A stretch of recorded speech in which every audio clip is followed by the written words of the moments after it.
बोलो जयकारा बोल मेरे श्री गुरु महाराज की जय। सभी गुरमुख प्रेमियों से सप्रेम जय सच्चिदानंद। महापुरुषों के बड़े सरल से वचन होते हैं। महापुरुष फरमाते हैं कि जहाँ जीव झुकता है वहीं पर धर्म की शुरुआत होती है। मंदिर में जाकर तो हम सभी झुकते हैं, सभी जाकर झुकते हैं, विनम्र होते हैं, माथा टेक रहे होते हैं। लेकिन किसी के पास सहज स्वभाव झुकने का आ जाए, किसी का सहज स्वभाव बन जाए झुकना, विनम्र होना, तो समझ लेना कि वहाँ मंदिर ही बन जाता है। और जिसके पास झुकना बिना प्रयास के सहजता से हो जाए, यानी हमारा स्वभाव सरलता से झुकने का बन जाए,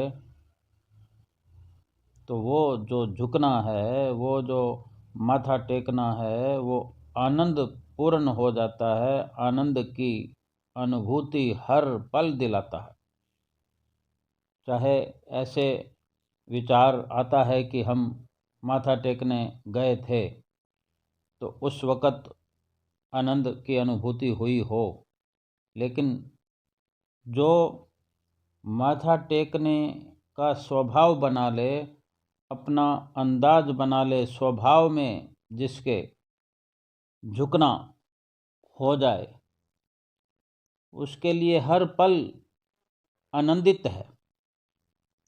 और वो एक प्रकार से मंदिर में ही है हर पल, क्योंकि सहज स्वभाव उसका जो झुकना बन गया है, तो वो जहाँ भी देखता है उसे मंदिर का एहसास होता है, प्रभु का एहसास होता है, और आनंद की प्राप्ति स्वमेव होती रहती है।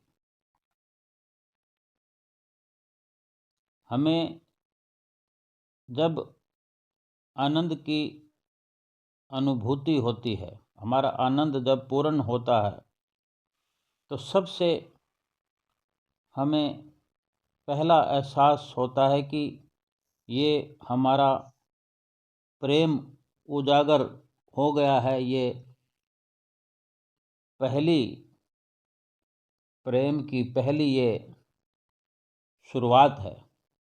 पहली बार पता चलेगा कि प्रेम भी एक देने का और लेने का,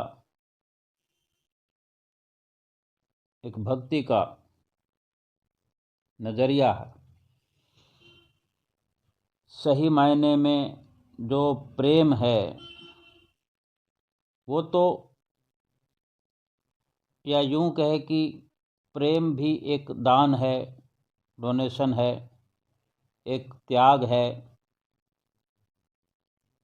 लेकिन केवल त्याग वस्तुओं का ही नहीं किया जाता, नहीं माना जाता। दान वस्तुओं का ही नहीं, धन का भी नहीं, दान अपने आप का सही मायने में वास्तविक दान है। और प्रेम जो है वो वास्तव में स्वयं को डोनेट करने का, प्रेम जो है स्वयं को समर्पण करने का नाम है। प्रेम अपना स्वयं का समर्पण है। जहाँ समर्पण की शुरुआत आती है, जहाँ समर्पण का भाव पैदा होता है, वहीं से प्रेम की किरणें निकलती है। ये ख्याल रहे कि प्रेम में फिर कोई मांग नहीं होती, कोई चाहना भी नहीं होती, और फिर जहाँ मांग है, जहाँ चाहत है, वहाँ प्रेम एक प्रकार से धोखा बन जाता है, कलह बन जाती है। अगर सतगुरु से भी हमारी मांग है कि मुझे कुछ भी मिले, कुछ भी अगर मांग है, चाहे साधु बनने की भी मांग हो या परमात्मा के मिलने की भी अगर मांग है, तो फिर ये प्रेम एक प्रकार से सौदा है। यानी प्रेम की फिर ठीक से अभी तक समझ नहीं आई। जब समर्पण भाव आ गया, फिर मांग नहीं रहती। जब मैं समाप्त हो रही है, फिर विचार कहाँ से आ रहे हैं, फिर विचार क्यों पैदा होने लगे?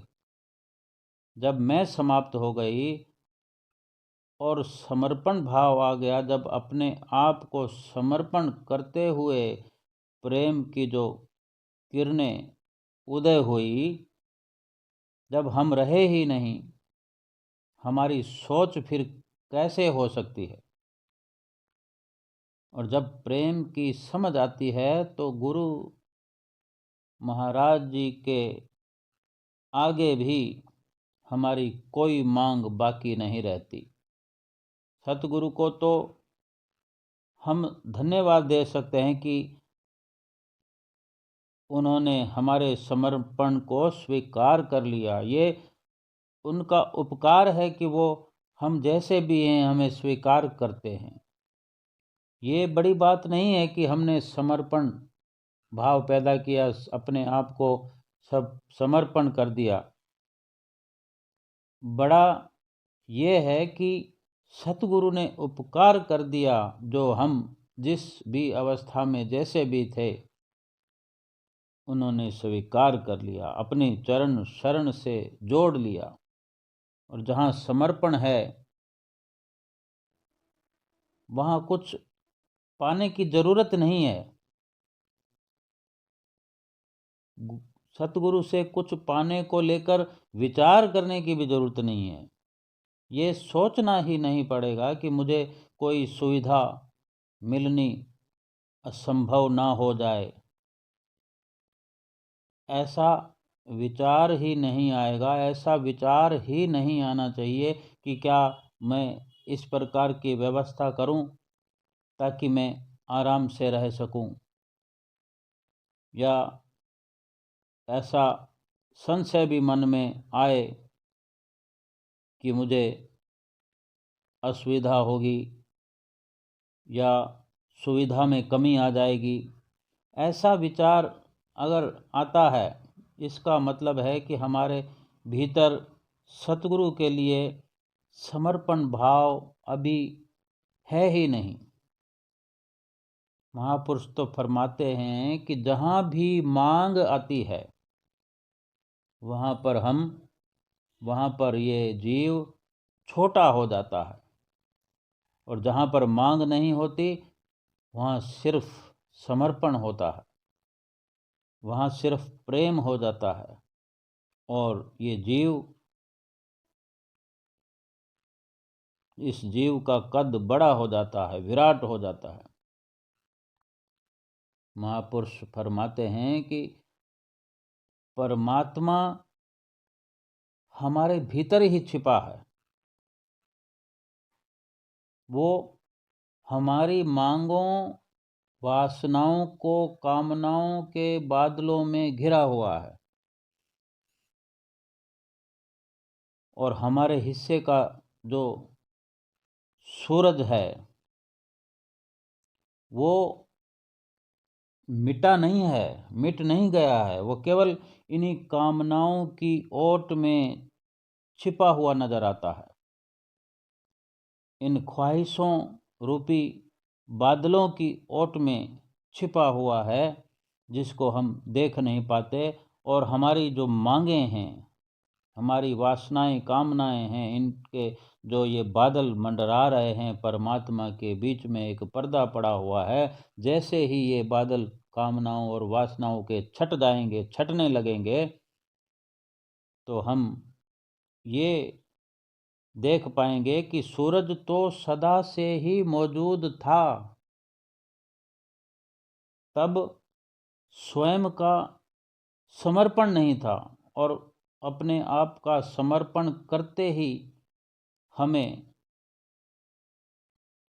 महसूस होगा, एहसास होगा, हम पाएंगे कि सतगुरु का आशीर्वाद तो सदा से ही मौजूद था और है भी। सिर्फ मैं ही सतगुरु के वचनों का अनुसरण नहीं कर पा रहा था, वचनों को, नियमों का दिल से पालन नहीं कर पाया।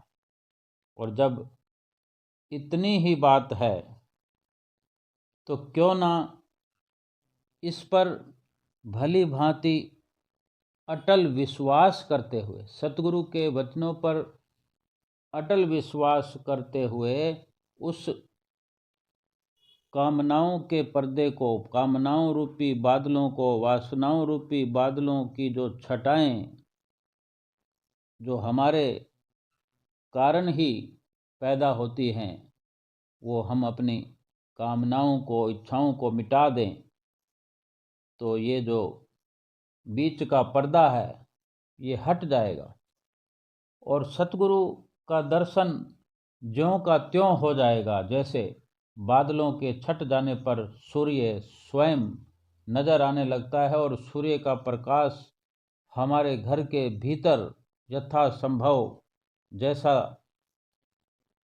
रास्ता बना होता है, जितनी जगह होती है, जितना दामन होता है, जितनी झोली होती है, जितना भाव होता है, उतना प्रकाश भर जाता है। प्रकाश, रोशनी अपने आप में भरपूर है। हमारा ही दामन छोटा है, हमारा ही दामन पहले वासनाओं से भरा हुआ है, हमारे ही दरवाजे की खिड़कियां, घर की खिड़कियां और दरवाजे बंद हैं। हमने ही प्रकाश को प्रवेश करने वाले झरोखों को बंद कर रखा है। और जब इस प्रकार से विचार करेंगे और कामनाओं रूपी बादलों को हम हटा लेंगे जो हमारे वश में है, तो परमात्म स्वरूप प्रकाश हमारे भीतर में प्रवेश करेगा, हमारे अंतर में प्रवेश करके चारों तरफ जहाँ अंधेरा व्याप्त था, वहाँ प्रकाश ही प्रकाश हो जाएगा और सब कुछ अवस्था साफ हो जाएगी, और रहेगा तो केवल प्रेम, केवल प्रकाश। फिर ना कोई वहाँ मांग है, ना कोई ख्वाहिश है, ना कोई चाहना है, ना कोई मैं है, ना कोई मेरी है, ना कोई अपना है, ना पराया है। फिर ये जीव उस शाश्वत में विलीन होता हुआ अपने को पाएगा और सुखों की खान, सुखों के भंडार में जाकर मिल जाएगा और जीवन के लक्ष्य को प्राप्त करेगा। बोलो जयकारा, बोल मेरे श्री गुरु महाराज की जय।